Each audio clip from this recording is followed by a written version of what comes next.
Hey guys, okay, so I know that I was going to watch like one of the shows that I said I was going to watch, but I'm not. I am so anxious right now, like, oh, ha ha ha. I'm freaking out just a tad bit. I got myself some champagne that I'm legitimately just drinking straight out of the bottle because it's been a long day at work and that's the kind of day I've had. So, anyways, I was going to watch some other show, and then I remembered that my favorite show. I mean, Stranger Things is my favorite show, but this is like, okay, time to be real with you guys.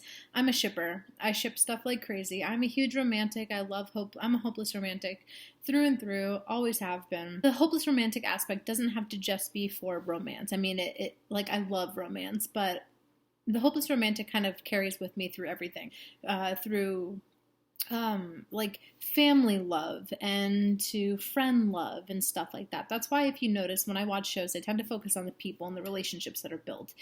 So I'm a shipper. I'm a shipper in the bromance section, so on a friend and family level, but I'm also a huge shipper when it comes to romance. And Once Upon a Time, which is what I'm going to be watching now, is my favorite ship. It has my favorite ship in it. If you don't know what a ship is basically when you want two people to be together.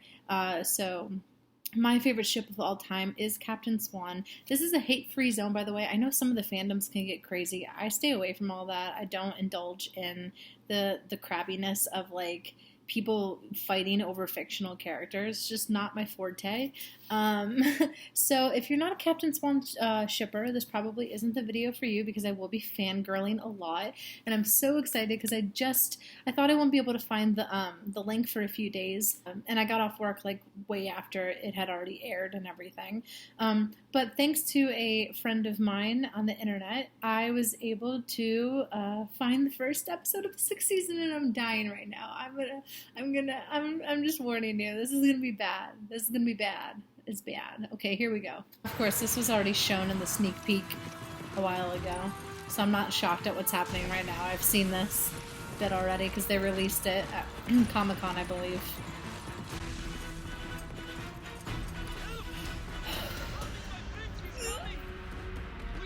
I want to know who that girl is, though. I never really questioned who she was. They got such a good person to play him.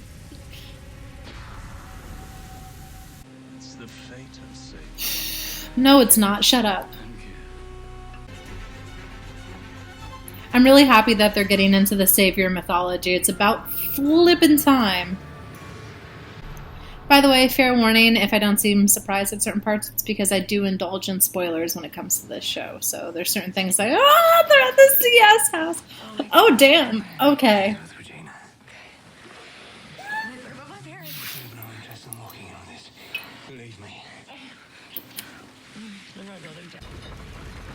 Of course. Of course. Of course. Will it ever happen? Really glad they're in that house, though. That makes me so happy. They just jumped right into it. They're like, yep. That's so cool, though.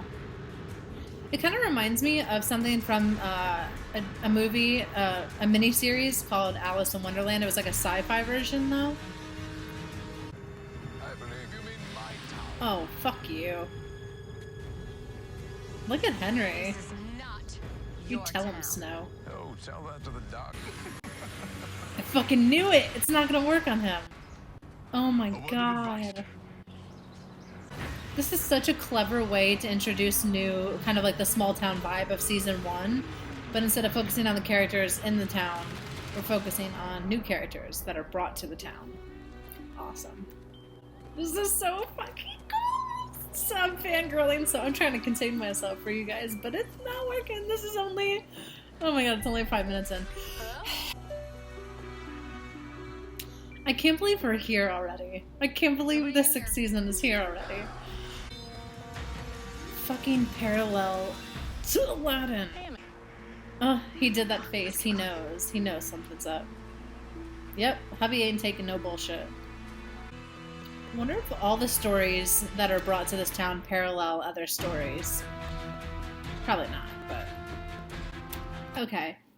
I'm pausing because unpopular opinion time probably, but I prefer Rumple as a villain. Like, I like that I love that they took typically character-esque good people, say for instance Peter Pan, and kind of flipped it on its head and made him kind of like really evil in season 3 and whatnot.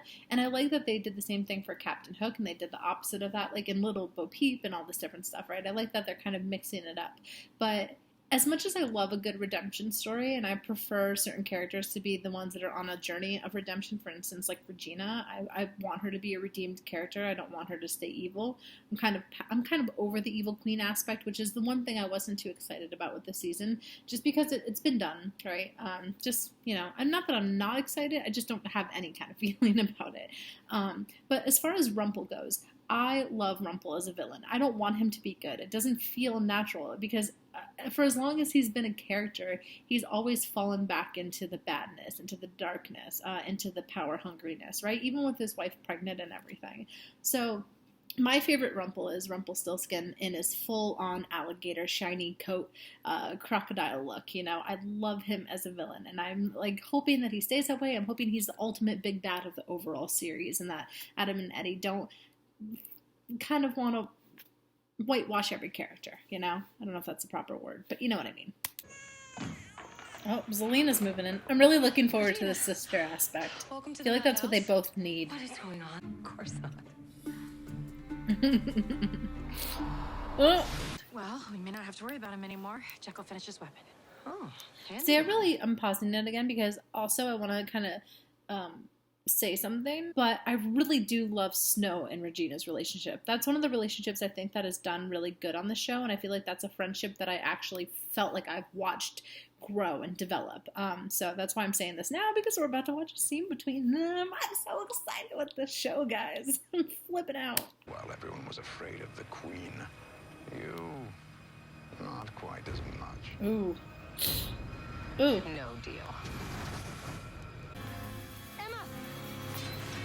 Come on, Snow. Somebody help her. Jesus Christ.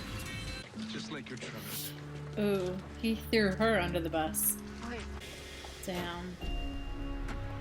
See, I feel like it's not a coincidence that she started getting these the minute, like, all the other story characters came to town, right? She's been the savior for a long time. Why wouldn't she get it last season? I mean, maybe it's just the writing, but I like to think differently. I didn't mean that like I was, like, anti... Crooked. I just... Not really in the mood for therapy right And your family and Hook. Those walls are... I'm pausing again. Guys, I have so many feelings. Like, do you guys remember season 1 Emma? Like, season 1 Emma, where she was so closed off and so just, like, walled up. And she would have laughed at the idea of therapy. She would have avoided... No, she wouldn't have even responded. She would have avoided it. She wouldn't have even thought about it, talked about it. It would not have happened. And look at her. Right then. Like, not only contemplating it, but looking like she's about to go jump into therapy with Archie. Like, fucking... Her and Hook are my favorite for the pure fact that the character development is so well done, so well written, especially their development together. I'm just fucking fangirling. Next time, try a bottle of Syrah, 2 glasses. He's gonna be a good-ass villain, isn't he? Especially for a guy like you who likes to talk so much. So, Get it. or I'll walk out of here and I will not come back with wine. I just won't come back. I love her. Nobody will. Bitch. Fucking... Why is he always going for the fucking throat? By the way, Belle's outfits are probably some of my favorite costume designs of the show. I'll make her fall in love with me again. When is he gonna realize you can't make people fall in love with you? Are you willing to lie to her? I'm really digging Maybe a Morpheus. trick. Seems like a good guy. I'm so confused because I do like them together, but I like him more as a villain. Beauty and the Beast. Very nice. They did do it! Oh my god! Oh, yay! Costume design! I'm so conflicted. I do like him nice, but he's not doing the right thing still. I don't know!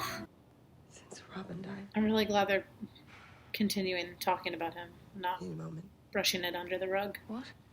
just I chose to go, but I trusted you. And you ripped out the part of yourself that was most like me. Ooh, I didn't see that I don't know what you want me to say. point of view coming. Oop, they're playing her little... Will be out by tonight. Damn, I did not see that kind of dialogue happening. Okay, keep looking. Okay, there were so many things I loved about the scene. I'm sorry I'm pausing so much, but this is everything I wanted so far. My opinion on the Regina splitting herself thing is it's going to be like the last kind of like the last kind of lesson she needs to learn, that you can't get rid of that part of yourself, that it has to kind of it's part of you, it stays with you, you know, and it doesn't mean that it has to be you, but it's still a part of who you were, at least, you know. You can't just erase it like it didn't happen. And I really appreciate that she's getting that, and I also appreciate that she is aware that she chose to go to the underworld. There was all this kind of, you know, talk about what, like, was it Emma dragged people down there, but these people were adults, you know, these people chose to come, and, you know, they are adults themselves, and I really like that she kind of acknowledged that. I'm feeling it again, and I'm so excited. It makes that scene is so good. It makes me so happy. I also don't really, like, I like Zelina as a character, but I also feel like her trekking to the other side, to the hero squad, is kind of rushed, and I didn't expect her to kind of jump right into this nice routine and then follow through with it. I thought good writing would make her, you know, kind of still have that evil trademark a bit and then have to work her way into the other side like everybody else has had to do. And I'm glad that they're doing that, and they're not just like whitewashing her character completely. They still seem like they're going to take her on a route that encompasses her, you know, not fully having changed yet, because it's only been like, what, 3 days since she's not been bad, you know? So yeah, okay, back to the show. Amateurs. I love snow. They were in a hurry. Such a badass. I love the snowing moment right They're now. hiding because they're scared. Ooh, kind of creepy. I'm digging this vibe so hard. Yes. Fine. No need to ask again. Dude, he just came back from the fucking dead. Really? This is how you're gonna jump right into that? Right into that after him dying and coming back from the dead? Can we not get the severity of that? They did brush that under the rug a bit. Oh, he just came back to life. No big deal. It's only the same day, and they're already like being in a tip. I get that she's still kind of walled up slightly, right? But come on now. Come on now. The story of your future. Ugh. No. Ugh, such bad anxiety. Oh. I don't like having to wait a week to know stuff. This sucks. I'm happy, but I'm suffering. Mom, villains say whatever they can to hurt people. Yes. But what I choose to Ooh, believe chills. in is faith. Hope that when a hero's story is over, there's a special place for them. Get it, Henry. Oh, thank you. That's what I was saying. That's exactly my thoughts on the whole thing. I didn't trust Hades for a second on that. They wouldn't have done... What writers would actually do that? What writers would make a main character not only die, but have his soul obliterated? What a way to say goodbye to fans, right? With true love's kiss, of course. Whoa, what? But I don't love you. Maybe I don't even know you. Oh, you've known me. You've known me since the day that I was conceived. No fucking way! What's going on? I didn't see I that think shit you know. coming at all. Mother, Oh my god. do not let him destroy us like he did his last family. Damn, savage. Don't listen to him, Belle. What you saw was a small piece of the end of your story, Savior. Fuck you, no it's not. In the battle you saw, you will die. No. Nope. Nope. What are they trying to do to us? What is the fucking point of all this? What is the fucking... Fuck you for making me have to wait a week to week to feel depressed about something that's probably not going to happen, because who's going to kill the main person of their show? I know exactly what the Oracle is going to show you about the crap. Of course. You know she's not going to say anything. They're so cute. Promise.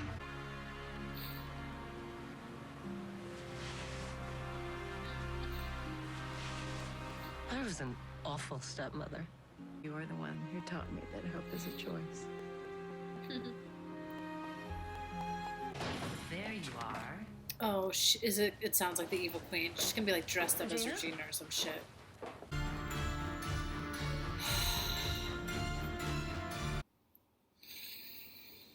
Okay, theory time. I gotta make this fast because I'm running out of juice on this computer. Here it goes. What the fuck? What the fuck? I knew it was coming because I've seen spoilers. I mean, I had an idea that they were gonna be like, ho ho ho, Emma's gonna die, blah blah blah. I don't know why I'm feeling like this, but I'm not surprised. Here's my thoughts. Once Upon a Time has always been one of those shows that they have themes that are unrelentlessly continued throughout the seasons, and I mean that in a positive way. I mean, like, you can go back as far as episode 1 and have Mary Margaret Snow quoting about having hope and about happy endings being real and believing in them, and she's been saying things like that, and so have other characters, for fucking ever. And it's not because Emma's gonna die and that's the end, because that would not match the tone of the show, the story of the show, the moral of the show for the past 5 years. So is Emma Swan going to die? No. Does it suck hearing someone say, oh, your story is going to come to an end and there's no way to get around it? Yes, you can suck. Thank you. I hate you. Bye. But like I said, I don't think that's going to happen. I think that we're seeing Regina kind of going to be the voice of, surprisingly, the voice of reason. Usually she's the one who needs to be, needs the reminding that, good can happen and everything. But her last liner there was so important to the overall storyline of what season 6 is going to be, is that, just because one story is coming to an end, which is probably going to be, maybe like if this is the last season, it'll be Emma realizing that she can't save everybody, that her job isn't just to be the savior, and everybody's a savior in some aspect, in some regard. So I really think that, like, when the show does end, it's going to end on the note of Emma realizing that that story has come to an end. But it doesn't mean that she's going to die. Maybe she will get stabbed and then, true love kiss or something like that, or maybe she'll have a Buffy moment where she kind of is resurrected in a new story, with her life being open to all these possibilities, yada yada yada. Who knows where that's going to go? All I know is Emma Swan's not going to die. All I know is that hope is going to prevail. All I know is that that scene is still going to happen, but I have a feeling it's going to go differently. And also, if you pay attention, you know that they didn't show you too much of the scene. Like, for all we know, there's an after. There's an after. Who said? I don't know. I don't know where I'm going with this. I can theorize out my ass, but the truth of the matter is I have no flippant idea, and I'm just I don't want to wait a week, guys. But I'm really happy with how Regina's storyline is playing out. I love her and Snow's friendship. It was my favorite part. I cried like a little girl. I also really, really enjoyed the little Hook and Emma moment that we had of them in their house on the couch. And I hope that Emma gets back into her senses and realizes that lying isn't going to solve anything. Like, how many times do we have to learn that lesson? Like, keeping secrets and trying to protect people from the truth isn't really protecting them. I mean, look at Rumple. He's a pure example of how, kind of like, even if you think you're doing the right thing, being dishonest and stuff doesn't really make you a good person, doesn't really make you mean you're doing the right thing. It's you have to allow other people to know the truth and then choose what they want to do with it. But I love this show because of the hope. I mean, I have Once Upon a Time written on my arm because even I got that before I started watching the show, but I got it because I really do believe in happy endings and love and true love and stuff like that. And I just love the storytelling of fairy tales and just the happiness and the hope that it brings, and how every story really starts with kind of like an opening line of something like that. Like, this is my way of encompassing my love of storytelling, specifically fairy tales, if I was going to, narrow it down. So I really love the show because it's always about, just feeling hopeful and realizing that goodness conquers everything else. So, on that note, this has been Once Upon a Time, Season 6, Episode 1. I'm talking really, I just don't feel happy, guys, because I have to wait a week. I don't like waiting. I like binge watching stuff. That's my thing, right? The things I do for Once Upon a Time. Bye, guys.